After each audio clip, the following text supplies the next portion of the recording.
Nellore rural నీలగిరి సంఘంలో ఎన్నో ఏళ్ల నుంచి డ్రైనేజీ సమస్యతో ప్రజలు ఇబ్బందులు పడుతున్నారని rural MLA Kotamreddy Sridhar Reddy drainage కాలువల నిర్మాణానికి 38 లక్షల నిధులను కేటాయించారు. నెల్లూరు రూరల్ పరిధిలోని 35వ డివిజన్ నీలగిరి సంఘంలో 38 లక్షల రూపాయల వ్యయంతో సీసీ డ్రైన్ పనులకు శంకుస్థాపన చేశారు. కాంట్రాక్టర్లు డ్రైనేజీ నిర్మాణానికి ముందుకు రాలేదని తాము పూనుకొని ఈ పనులు చేయిస్తున్నామని స్థానికులు ఈ డ్రైనేజీ కాలువ నిర్మాణానికి తమ వంతు సహకరించాలని ఎమ్మెల్యే కోరారు. ఈ యొక్క కార్యక్రమంలో టీడీపీ సీనియర్ నేత తాటి వెంకటేశ్వర్లు, యాకసిరి శరత్ చంద్ర, వదనాల వెంకటరమణ, ముని, మంద, బాబ్జీ తదితరులు పాల్గొన్నారు.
సంతోషం.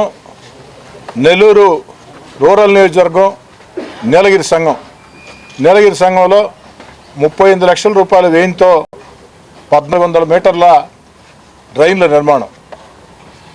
వాస్తవం చెప్పాలంటే ఓ నెల రోజుల ముందు నా తమ్ముడు కోటంరెడ్డి గిరిధర్ రెడ్డి గడప గడపకి ఈ ప్రాంతానికి ఇచ్చేసినప్పుడు ఈ ప్రాంతంలో ఉండే నాయకులు కావచ్చు, ఈ ప్రాంతంలో ఉండే ప్రజలు కావచ్చు, నీలగిరి సంఘంలో దీర్ఘకాలికంగా ఉన్నటువంటి ఈ యొక్క డ్రైన్ల నిర్మాణం. ఎందుకంటే ఇక్కడ డ్రైన్లు చేసేదానికి కాంట్రాక్టర్లు ఎవరు ముందుకు రాని పరిస్థితి. చిన్న చిన్న వీధులు కష్టసాధ్యమైనటువంటి పని. దాంతో గతంలో అనేక ప్రయత్నాలు చేసిన కాంట్రాక్టర్లు ముందుకు రాని పరిస్థితి. కానీ గడప గడపకి కోటంరెడ్డి గిరిధర్ రెడ్డి కార్యక్రమంలో భాగంగా గిరి మాట ఇచ్చాడు. ఆ మాటని నెరవేర్చేదానికి అటు అధికారులతో కాంట్రాక్టర్లతో ప్రత్యేకంగా మాట్లాడి ఖచ్చితంగా నీలగిరి సంఘంలో డ్రైన్ నిర్మాణం అవసరం.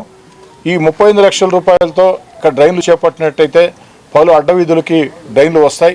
మరో 9 లక్షలు కేటాయించినట్లయితే నీలగిరి సంఘంలో పూర్తి స్థాయిలో డ్రైన్ నిర్మాణం సమస్య లేకుండా పోతుంది, నిర్మాణం జరిగిపోతుంది.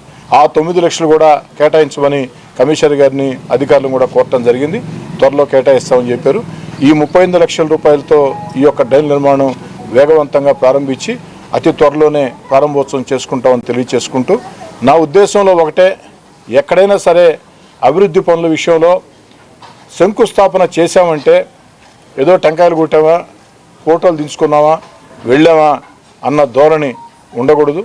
ఖచ్చితంగా ఏదైతే పని పూర్తి కావాలా, నిర్దేశిత కాలం ప్రకారం పని పూర్తి కావాలా, ఆ ప్రకారం నెల్లూరు రూరల్ నియోజకవర్గంలో రోడ్లు కావచ్చు, డ్రైన్లు కావచ్చు, పైప్ లైన్లు కావచ్చు, కరెంటు సౌకర్యాలు కావచ్చు, తాగునీటి సమస్య కావచ్చు, ఈ యొక్క సమస్యల పరిష్కారం కోసం గత 7 నెలలుగా తెలుగుదేశం పార్టీ కూటమి అధికారంలోకి వచ్చిన తర్వాత యుద్ధ ప్రాతిపదికన అధికారుల సహాయ సహకారాలతో చేపడుతున్నాం. రాబోయే రోజుల్లో మరిన్ని కార్యక్రమాలకు కూడా శ్రీకారం చుట్టబోతున్నాం. నెల్లూరు రూరల్ నియోజకవర్గం అభివృద్ధి కార్యక్రమాల విషయంలో రాష్ట్రానికి ఒక ఆదర్శం కావాలా అన్నది నా ఉద్దేశం. అదేవిధంగా గౌరవ ముఖ్యమంత్రి చంద్రబాబు నాయుడు గారి ఆకాంక్ష అభివృద్ధి కార్యక్రమాలు, అదేవిధంగా సంక్షేమ కార్యక్రమాలు, అమరావతి ఆంధ్రప్రదేశ్ గర్వించే రాజధాని, ఆంధ్రప్రదేశ్ జీవనాడి పోలవరం పూర్తి, మన బిడ్డలకు ఉద్యోగం వచ్చేదానికి విదేశాల నుంచి లక్షల కొద్దీ పెట్టుబడులు ఆకర్షించి పరిశ్రమలు స్థాపించడం, ఇవన్నీ ఆలోచనతో ఇంత పెద్ద వయసులో కూడా చంద్రబాబు నాయుడు గారు గత వైఎస్ఆర్ కాంగ్రెస్ పార్టీ ప్రభుత్వంలో పట్టాలు తప్పినా, గాడి తప్పినా రాష్ట్రాన్ని అన్ని రకాల కూడా ముందుకు తీసుకుపోయేదానికి, రాష్ట్ర ప్రజలకి మేలు చేసేదానికి కృషి చేస్తూ ఉన్నారు. గత వైఎస్ఆర్ కాంగ్రెస్ పార్టీ ప్రభుత్వంలో ఆనాడు వైఎస్ఆర్ కాంగ్రెస్ పార్టీ అరాచక విధానాలతో, అస్తవ్యస్త విధానాలతో, అనాలోచిత విధానాలతో రాష్ట్రం ఆర్థికంగా దివాలా తీసింది. ఆర్థికంగా దివాలా తీసిన చంద్రబాబు నాయుడు గారు ఒక పక్క సంక్షేమం, అభివృద్ధి ఈ రెండు కూడా దృష్టి పెడుతూ మరోపక్క ఎన్నికల్లో ఇచ్చిన హామీల్ని ఒక్కొక్కటి నెరవేరుస్తూ వస్తున్నారు.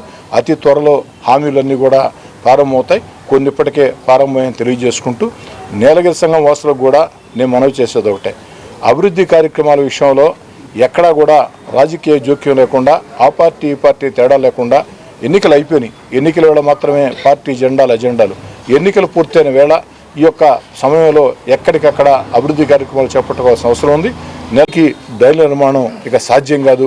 దాన్ని దృష్టిలో ఉంచుకొని నీలగిరి సంఘం వాసులందరూ మన భవిష్యత్తు కోసం, మన బిడ్డల భవిష్యత్తు కోసం ఈరోజు ఈ డ్రైన్ల నిర్మాణానికి పూర్తి స్థాయిలో అధికారులకి, అటు కాంట్రాక్టర్కి సహకరించాలని చెప్పని కోరుతూ ఉన్నాం.